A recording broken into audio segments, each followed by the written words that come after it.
Hello everyone, welcome to my mini blog. सबैजना सन्चै हुनुहुन्छ होला, आरामै हुनुहुन्छ होला।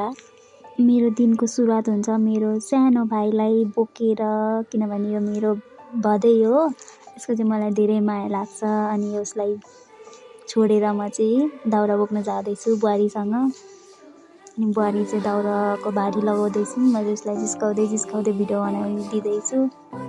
अनि त्यसपछि चाहिँ मेरो भारी लगाउने पाला आयो, तर मलाई भारी चाहिँ मजाले लगाउनु चाहिँ आउँदैन, त्यही पनि म काम चलाउ चाहिँ लगाउँछु। काम चलाउ लगाए भइहाल्यो, बोक्नु सजिलो भयो भने हुन्छ मेरो लागि चाहिँ। अनि हामी चाहिँ घरतर्फतिर लाग्यौँ। हाम्रो बाटो चाहिँ लास्टै अप्ठ्यारो छ क्या फेरि। उहाँ मेरो बुहारी पनि भारी उचाल्दैछिन् अनि अप्ठ्यारो बाटोमा हामी चाहिँ लड्दै पड्दै जाँदैछौँ घर। मलाई चाहिँ यो बाटो देखेर चाहिँ घर पुग्दैनौँ जस्तो लागेको थियो, त्यही पनि हामी घर पुग्यौँ। दाउराहरूको भारी पनि बोक्यौँ। Thank you so much, thank you for watching. Next भिडियोमा भेटौँला, बाई।